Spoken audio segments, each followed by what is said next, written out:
So you're probably one of the weirdest person for me to interview because you are into cables. Cables are the doom and gloom of every audiophile world.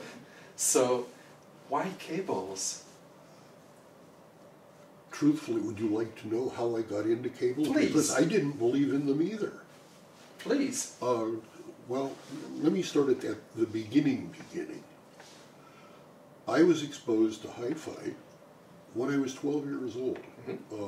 And what got me, I heard bass for the first time. Because, you know, kids, at the time, this was 1950s, we had table radios and television sets and like that, but, you know, you don't hear bass. Went to a hi-fi shop and I heard Bozak B310 that was able to pump out 24 hertz at the time. And it blew me away. And I wound up a 12-year-old hi-fi crazy, building stuff out of used pieces and whatever I could scrounge. And at the time, there were no professionally assembled cables. I don't even know, no commercial cables. So what you did was you went to, in my case, Valley Electronic Supply, and you bought nickel a foot Belden microphone cable, and you put onto it. Do you remember the stamped metal tulip-shaped RCAs that had a cardboard center and the pin? Yes. You remember those? Yes. Those were 2 for a nickel, and we would buy again Belden microphone cable and the little RCA connectors and make the cables ourselves. Well, I stayed in hi-fi until I got into college, and then frankly I got into other things. I was involved in my studies, I was into motorcycles, I was into girls, I was, you know, any number of things. And I didn't drop back into hi-fi until the 1980s. Now, during my hi-fi kid period, I had gotten friendly with Skip Weshner, who had a radio broadcast nationally and was sponsored by hi-fi sponsors, and he was probably the man who by himself started the folk music movement in the United States. I ran into Skip after however many years and invited him back to my house where I was starting a new system, and he took a look at what I had and said, "You need a subwoofer, I will arrange it." And a couple of days later I got a call from Tony DiCiro, who was president of Kinergetics, who made what may still be the best subwoofers ever, and brought me out a pair of woofers to try, and took a look at the cables that I was using, which was still my 2 for a nickel RCA connectors on microphone cable, and said, "You can't use that. Let me get you some good stuff." And he goes out to the car and brings in the top-selling microphone, or the top-selling audio cable at the time, and we put it into the system, and it sounded worse. And I was amazed, because how could wire make any difference at all? And the result of it was that got both of us off into listening to different kinds of cables, and finally there was an incident where Tony had introduced me to Judy Davidson, who was a reviewer for the Absolute Sound. And Judy called me up one day and said, "Hi, this guy has presented me with some cables to listen to, and I can't listen on my system because I'm using name equipment that uses DIN connectors and it's RCA, so would you listen to it and, you know, just tell him what you think?" So I did, and they were perfectly okay cables. And I called him up, and I said to him, "These are really very nice for the price and like that." And ultimately I asked him, "What is your cable theory?" And he said, I don't have a cable theory. I just dick around with it until it sounds good. Well, I had, in the meantime, heard some new cables that I wanted, but to replace my system, they would have cost me $2,800. I didn't want to spend $2,800. I figured if this guy can dick around with stuff until he comes up with something that's okay, I can do it until I come up with something that's better.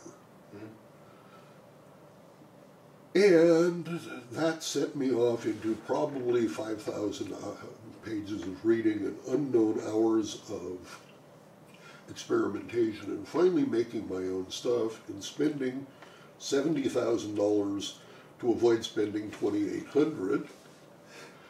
And I finally learned how cables work. Because if I take the original, mostly a cable is mostly inert. Either it goes through with it, either it doesn't, and it's either shielded or unshielded, and it might be a little bit twisted, or you might have some small added bonuses. For example, the speed that you wish to have it for Ethernet cables or whatever, but well, mostly it's that. But you're telling me there's more to it. Cables are much weirder than you would think. For example, if I take two wires off the same spool of the same material and I measure them bare, they are both going to have exactly the same propagation velocity relative to the speed of light. Hopefully. Okay? But if I take one of them and I insulate it with polyethylene, and another one and I insulate it with PVC, they're going to have two entirely different velocities of propagation, and you wonder to yourself, how is it possible that the insulator, which isn't carrying the signal, can affect the speed of the signal? And it all goes back to Maxwell with the electrical field, and what's happening is the insulator, the dielectric, is actually interfering with the electrical field which is carrying the signal. Now, in cables, it's even more weird, because remember the right-hand rule? When you're passing current through a wire, if the current's going in the direction of the thumb on your right hand, the electromagnetic field will follow the direction of your signals, or your fingers, I mean. Okay, well, you have an electromagnetic field, but because you have insulation, you also have an electrostatic field. So you now have two fields interacting, and this is a great deal of the sound of the cable. So what we found, or what I found, in the course of all this experimentation was, oh, incidentally, I'm an economist, so I do have the math, although I'm not an engineer. I found that there's an optimum relationship between the fields that will produce the best sound. That was why, when I started XLO, one of the things that we bragged about was field balance technology. Kept it for a while, things did very well, and I decided to retire. Never retire. Finally, after being a number of years passing, and after various people saying to me, why don't you go back into the cable business, and like that, I have done so. So I now have a new cable company called RSX, and we are making two products only, a photo cable, 3 different versions thereof, and power cords, again, 3 different versions. And those were chosen because when I owned XLO some years ago,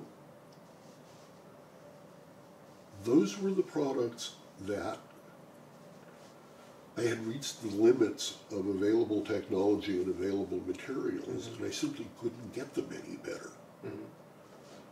simply the materials are better at this point.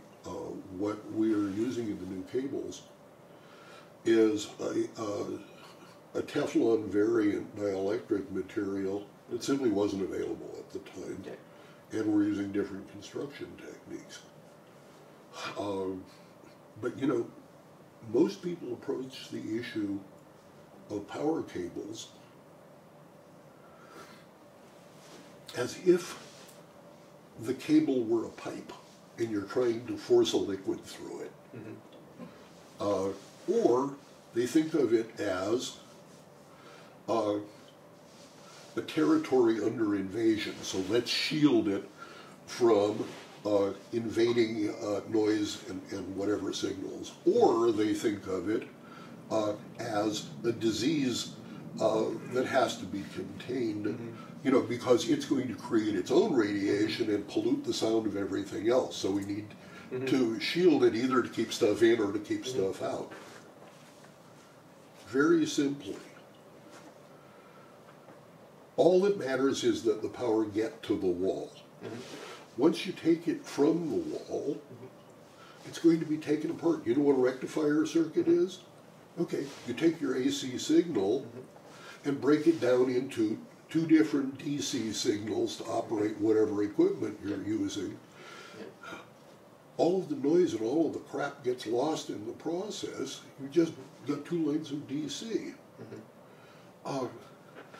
Where the failure results is in the transmission from the wall to the equipment. And what we have done is looked at it as, instead of trying to force stuff through a line, you really have a demand curve at the speaker. Okay, follow what I'm saying? You know, signal is going to the speaker, and that means that the speaker has got to get current through the speaker cable. The speaker cable is going to get it from the output devices in whatever your amplifier is. The output devices are going to take the signal from the power capacitors, if it's solid state. So it's going to draw down on them, which is going to draw down on the rectifier, which is going to suck on the wall. And what you really have is an entirely different thing than people are normally approached with. You've got a transmission line problem rather than a pipeline problem. And that's the approach that we've taken, and that's why it works. Awesome. Well, these three different styles that you have, so you have 6 different cables. You have 3 for phono and you have 3 for power cables. That's correct. What's the difference between those? I assume someone with deep pockets will take the most expensive one. But I assume they all have